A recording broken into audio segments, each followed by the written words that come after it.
Super Esporte chegando ao vivaço, segunda-feira, 5 de maio de 2014. Hoje tem tudo que rolou na terceira rodada do Brasileirão. Tem chuva de gols na Europa, onde os campeonatos já estão chegando à sua reta final. Só que antes eu vou para o intervalo Jogo Rápido e eu já volto com o Flávio Prado e seus comentários. Até já!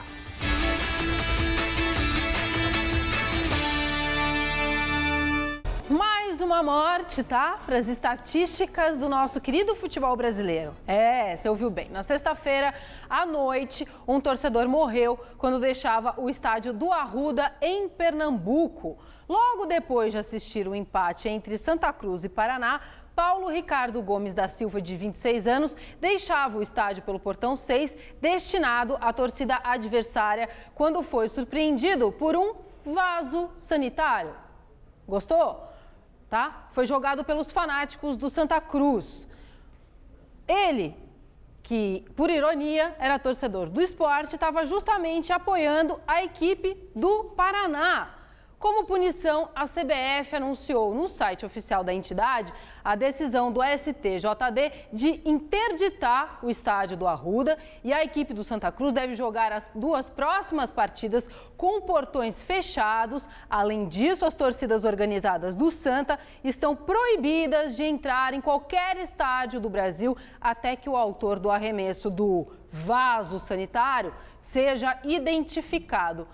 Ô Flávio, o objeto que foi atirado condiz bastante com o nosso futebol, né? Sem dúvida, inclusive com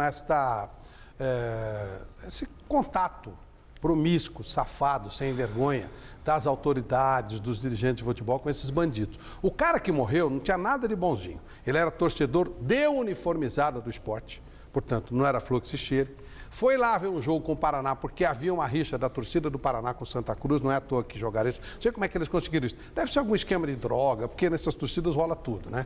Então eles já tinham problemas. Aí o cara foi lá, torcedor do Sport, para arrumar confusão junto com a torcida do Paraná, com a torcida do Santa Cruz. Briga de gangue. E acabou se dando mal. Ele foi lá para matar ou morrer, como esses bandidos sempre fazem. Aí passa por coitadinho. Não tem nada de coitadinho, não. O cara que foi lá para arrumar confusão também. Era bandido de torcida uniformizada do Sport e foi lá para arrumar confusão com a torcida bandida do Santa Cruz, e os bandidos do Santa Cruz levaram vantagem. Não tem que ficar com esse negócio, coitadinho nada. Foi lá para arrumar confusão. Claro que esse lixo não serve para o futebol brasileiro. Nem a torcida uniformizada do Santa Cruz, nem a do Sport, nem nenhuma. Mas aí entra os políticos que se favorecem dos votos, os dirigentes que dão dinheiro para os caras para poder ter esquema com eles. Aí já é outra coisa, é uma promiscuidade que continua. Portanto, não vai parar. Agora, que não se coloque o que morreu como coitadinho. Não era, estava lá atrás de encrenque e conseguiu. Tá bom, vamos então ao que interessa, deveria ser sempre o nosso assunto. Fim de semana, a bola rolou pela terceira rodada do Campeonato Brasileiro. Vamos dar uma olhada nos gols. Com maioria celeste nas cadeiras do Mané Garrincha, em Brasília, o Cruzeiro viu o Atlético Paranaense sair na frente no placar com Ederson de cabeça. Newton, também de cabeça, igualou o marcador na capital federal. O Furacão chegou ao segundo gol nesse biquinho providencial de Marcelo. Na etapa complementar, a Raposa foi em busca do vira-vira. O ex-palmeirense Souza, de pênalti, empatou novamente a partida. E Marcelo Moreno, já aos 38, fez o gol que deu os 3 pontos ao time mineiro. No Maracanã, o até então invicto Fluminense viu Vitória abrir logo 2-0 com 2 gols do atacante Marquinhos. Wagner, em posição irregular, bem que diminuiu, mas ficou nisso. Final, Fluminense 1, Vitória 2. Na Arena Fonte Nova, o Bahia recebeu o Botafogo e bateu o time da Estrela Solitária, graças a esse golzinho aí, de Maxi Biancucci. Mesmo resultado da derrota do Atlético Mineiro em casa para o Goiás. Davi fez o gol da partida aos 23 do segundo tempo. Quem também venceu pelo placar mínimo foi o Criciúma. Silvinho marcou o único gol do Tigre na vitória sobre o Figueirense. sabadão, a torcida São Paulina foi em peso ao Pacaembu e até viu o tricolor sair na frente do Coritiba com um gol do Alexandre Pato. Mas aí, queridos, o São Paulo se complicou no jogo, tomou a virada e sofreu para garantir um empate diante do Coxa. Confira aí. O tricolor abriu o placar sobre o Coritiba com Alexandre Pato aos 22 do primeiro tempo. Apesar do gol, a equipe da casa se mostrava desorganizada taticamente. Menos de 10 minutos depois de Pato ter balançado as redes, o Coxa chegou à igualdade com o Robinho. Chico, de cabeça, virou o duelo para os visitantes. O gol de empate do São Paulo veio de uma jogada pra lá de trabalhada entre dois jogadores que saíram do banco de reservas. Ademilson, após belo passe de Paulo Henrique Ganso, fez um golaço e deixou tudo igual no marcador. Com o resultado, os paulistas somam 5 pontos e os paranaenses apenas 3 na tabela de classificação. Já no vestiário, o professor Muricy Ramalho precisou se manifestar sobre as críticas feitas por Ganso após o término da partida. O camisa 10 disse que o esquema escolhido pelo treinador para o duelo de ontem era ineficiente, sem um meia de criação. A gente vive numa liberdade, né? A gente vive na democracia, então não é uma opinião dele, que não é nenhuma opinião ofensiva, nada, é uma opinião tática, né? Mas aí é coisa do técnico, né? Mas ele já jogou várias vezes na ligação do time, né? Muitas vezes, afinal. Ele é o titular do time, né? Então, com certeza, quando eu pôr ele para jogar, tem que jogar bem. Flávio, eu não sei se é uma boa o Ganso se meter a ficar falando essas coisas. O que você acha, eu gosto Flávio? muito da posição do Mourinho. Quando o Hazard se manifestou dizendo que o esquema do Mourinho era muito fechado, ele falou, claro, ele não faz gol, ele perdeu um gol feito. E outra coisa, ele não é 100% ligado no grupo, palavras do Mourinho. Porque quando o cara é ligado no grupo, ele pensa no todo, não só nele. E meteu o Hazard no banco. Acho que é por aí que tem que ser. Ou como fez o Levi Coupe com o Diego Tardelli. Eu não sei porque eu saí. Sabe por que ele saiu? Porque ele não deu uma assistência, não deu um passe. O Ganso é um jogador que não participa do jogo. É um jogador, ele tem um toque de bola bom, mas nada. Eu gosto do esquema que o Muricy colocou no começo da partida, com todo mundo participando, com o time com volantes que sai, que chega um pouco mais. Fez o gol, depois deu azar, tomou o gol de empate, aí a coisa complicou. O São Paulo não pode continuar com esse negócio de ser refém de Ganso. Ganso é um jogador que jogou 6 meses e tem uma mídia enorme. Mas eu acho que é o tipo de jogador que mais atrapalha do que funciona. Que ele tem boa habilidade, tem, mas claro, o Rivelino tem uma habilidade maravilhosa, o Neto, até hoje, se entrar no campo, tem habilidade, Marcelinho Carioca, só que não dá. É o tipo de jogador que não participa. Hoje o futebol é coletivo, você tem que participar da marcação, você tem que participar do todo. Se você não fizer isso, você arrebenta o seu time. Não dá para jogar dependendo de um jogador que espera a bola no pé. Isso não existe mais. Tá certíssimo o Muricy, e ontem o Ataíde Guerreiro disse claramente aqui no Mesa Redonda que o Muricy faz o que ele achar melhor. E eu acho que o melhor para São Paulo é não ficar contando com o Ganso, não. É muita conversa e pouca bola. Muito bem. Bom, domingão também jogaram Palmeiras e Flamengo, né, no Maracanã. E apesar aí de ter jogado um bom primeiro tempo, o Palmeiras tomou uma virada do Clube Carioca no segundo tempo. É verdade.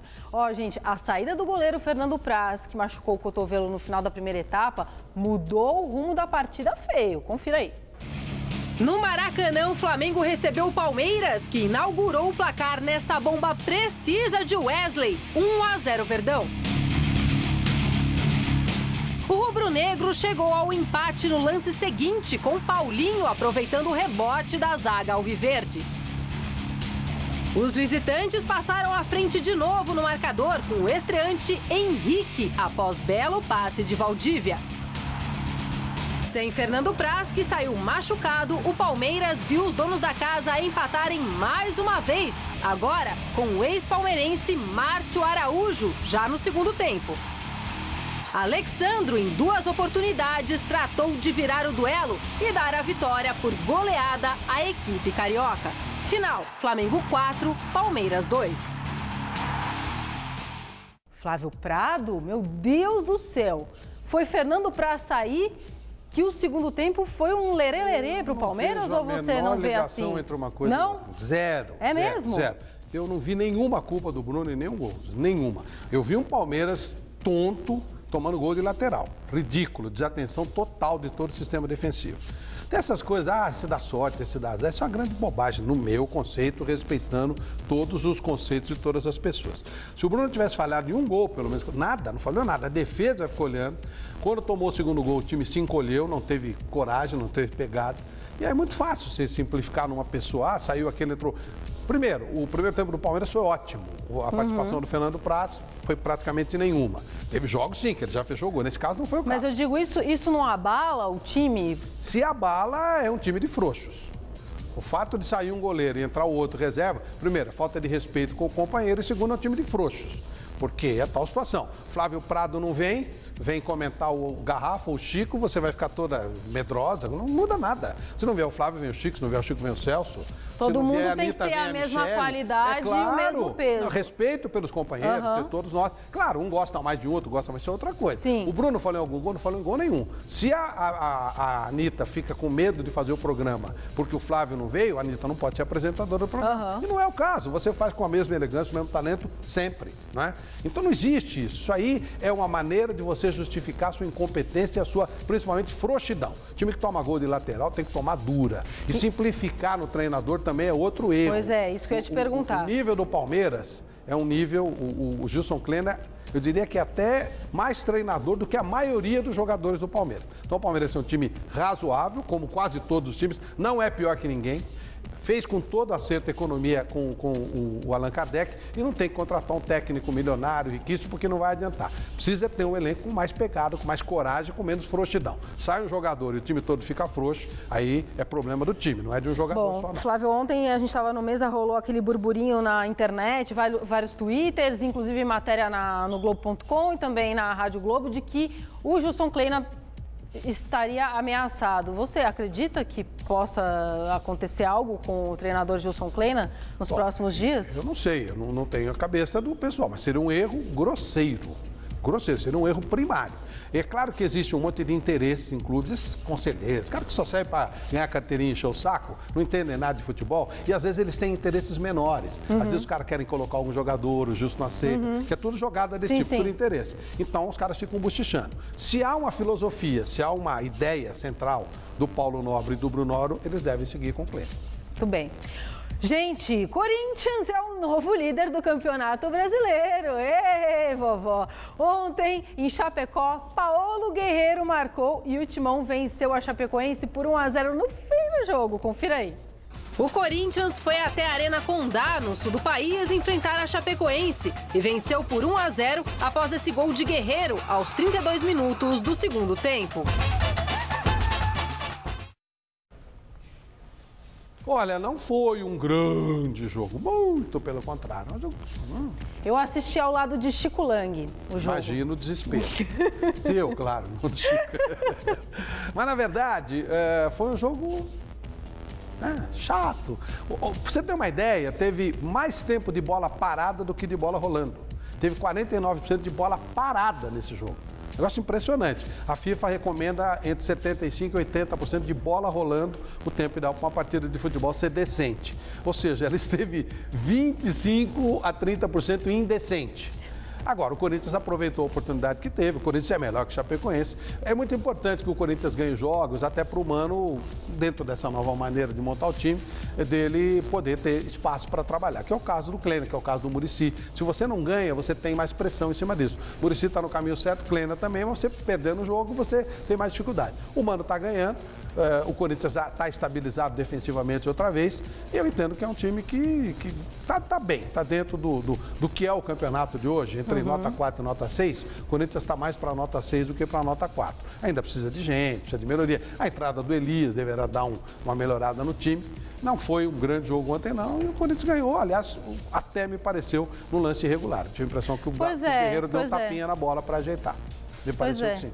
E o Guerreiro, acho que foi o segundo gol dele, né? Foi, mas agora, né, rapidinho, né? Ele fez um na quarta e fez outro agora. É um atacante. Isso aí, a má fase existe, mas passa. Isso aí, o cara como Guerreiro não pode ficar fora do time, claro que não.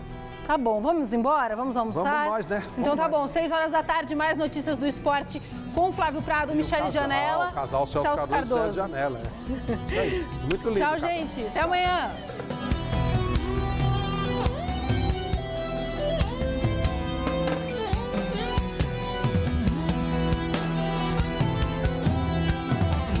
Nesta quarta, 11h30 da noite, a apresentadora Sara Oliveira vai a um jogo num estádio pela primeira vez no Eu Nunca. Assista agora Você Bonita e logo após, Mulheres.